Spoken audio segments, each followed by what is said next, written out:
Welcome to Straight No Chaser.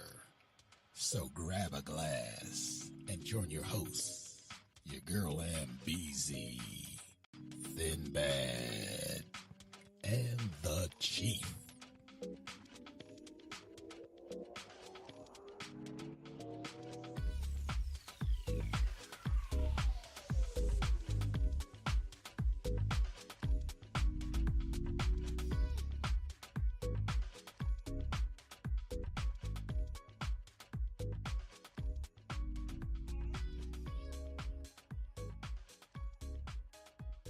Hey, good evening, listeners. Welcome to Straight No Chaser, where we never dilute the issues, we only serve the hard stuff.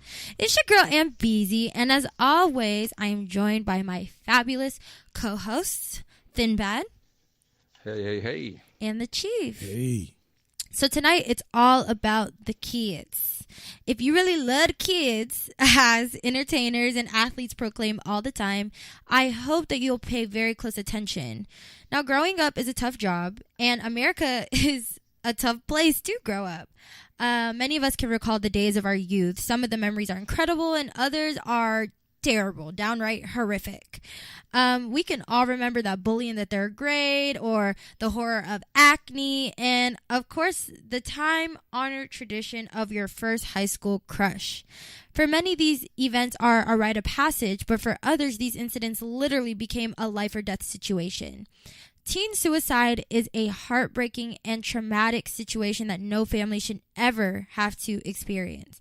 But unfortunately, it happens way too often in America because one incident is one too many. So joining us this evening to help us get a handle on this topic is Mr. Leonard Means. Mr. Means is a professional counselor, licensed alcohol and drug counselor, and for the past 30 years facilitated programs that assist people with behavioral challenges and chemical dependency. Lastly, he's a founding member of the Las Vegas Black Psychologists Association. So welcome, Mr. Means, to our show today. Thank you very much. Yes, and engineer, let's turn his volume up because I could barely hear our guest. But before we jump into this topic head on, I just want to remind the audience that you can call in at 702-425-7789 or chat with us live on Spreaker. We want to hear from you. So I'm going to start this off because unfortunately, if you follow me on Facebook, you probably have seen this post that I posted about a day or two ago.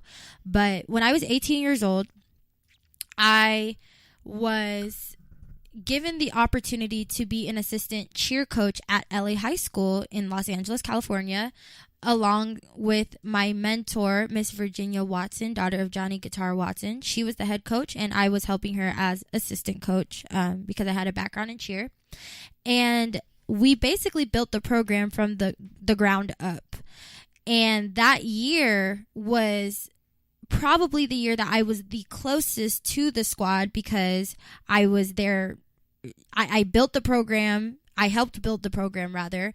And because those girls were so unexperienced and we were trying to revamp the program, you know, there was a lot of bonding that went into it. The girls ended up looking at me as a mentor at 18, and I had barely graduated high school myself. So I honestly owe a lot of my growing up into adulthood to that experience because I was forced to become something admirable because they looked up to me.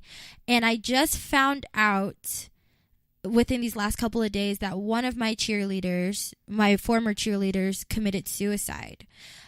She was going through some troubling situations at home, and, you know, one thing led to another, and she ended up driving to a parking structure and, you know, went to the top, and it was pretty much done from there.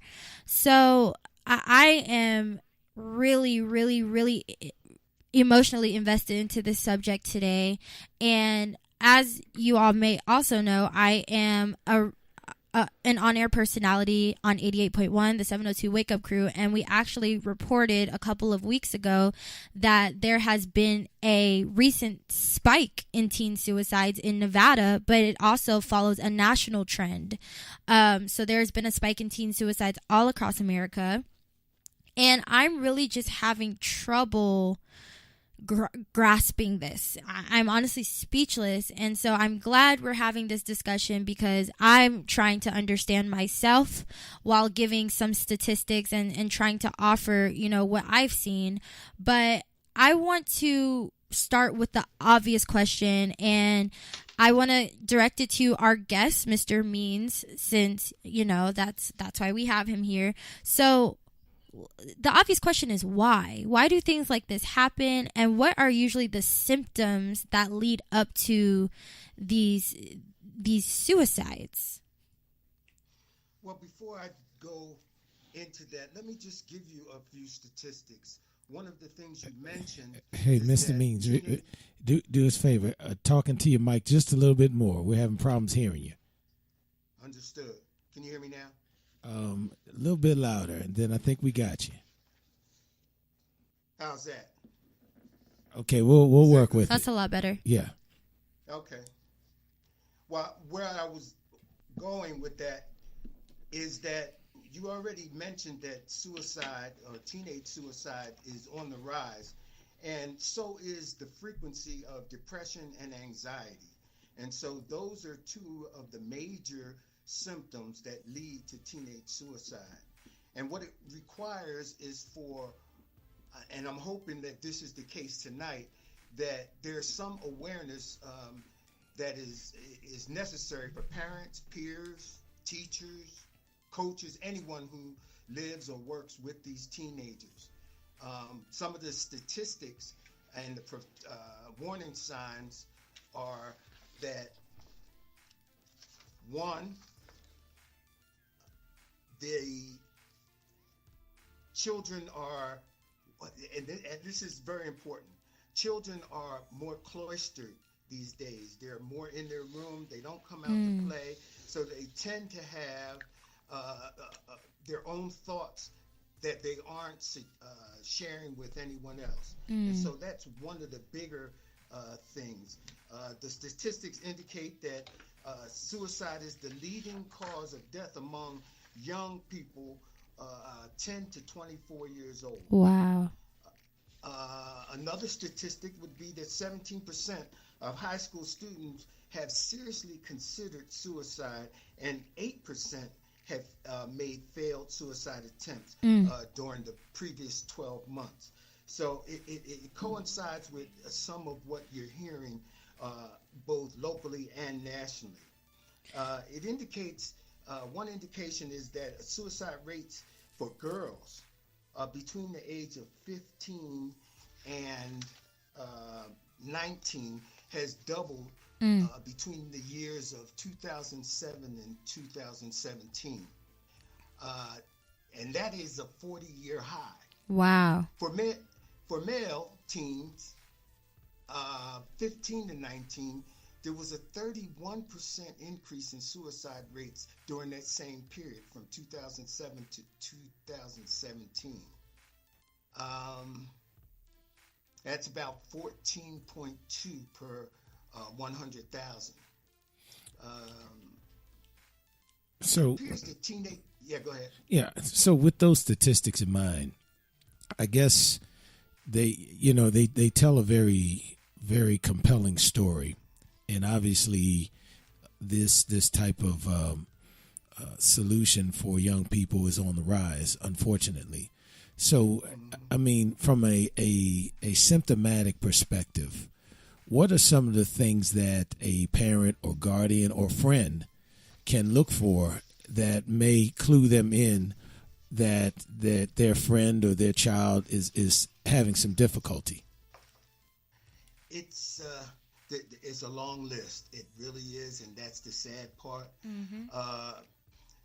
Verbal suicide threats, like you'd be better off without me, or maybe I just won't be around. That's one common indicator that Well, they're well, thinking about and that's something like that. and that's an interesting one because now, and I guess from a parental perspective, you sometimes, but what as a professional, how do you determine whether that is something to be concerned about or whether or not the kid is just blowing off steam and just, how children can be saying things that just either get your attention or, I'm just being a spoiled brat? More discussion in the session. If they're coming to me, there would be further discussion so that I would look for some other signs that would support that. Some expressions of hopelessness and helplessness. I would look at whether there had been previous suicide attempts. Was there an increase or is there an increase in daring or risk-taking behaviors? Cliff jumping, usually 30 feet. Now I'm doing 60, 70, 80 feet. Any personality changes when I speak to the parents So that what, they've noticed. what would that look like, the personality changes? Where they're usually a happy child, engaging with the family. They're more to themselves, alone, saying things, maybe talking to themselves. There may be some depression that's indicated or noticed. Giving away a lot of their possessions. That's a big one. Any future plans. And I just like to say that one of the things that has happened during my career is I've noticed that a lot of teens who we come in contact with for any kind of behavioral health or mental health concern or drug and alcohol concerns, if you talk to them, usually you'll hear them say that most of them don't think that they're going to live till they're 25 anyway. Wow. Which is a disturbing thought. Mm. And so at that point, other kinds of resources need to be put in place. Maybe a hospital, a doctor, certainly a psychiatrist, so that they could further investigate using their, do some kind of intervention at that point. One of the biggest issues now with healthcare is that a lot of the parents are, when they see something that appears to be out of kilter, are taking the children to the emergency room. And so there's been an increase in these kinds of situations at the emergency room level, which is not, I wouldn't discourage that, because at least you have the ability to get some help Right. at that point. Well, there's also that that discussion right now and that relates to whether or not children are being over medicated. And, because I understand that you certainly want to take that ounce of prevention. But as we talk about some of the symptomology, do you find that too many of the young people are being put on drugs or medication rather, or do you think that a clinical approach is the best way to deal with this? Certainly you want to get clinicians involved. The problem that we're having, especially with teens, is that the parents at some point don't think that it's something they want to talk about with their teen, and so they tend to sweep it under the rug. It's the elephant in the living room.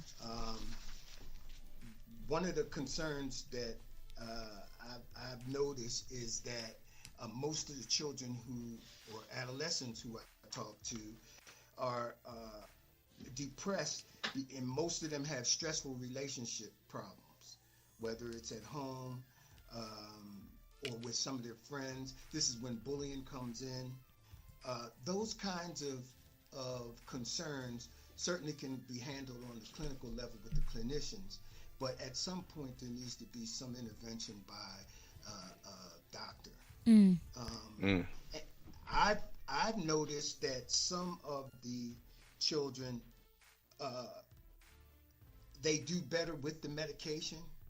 Some of the children don't actually get the medication because their parents are against it, which is a concern if the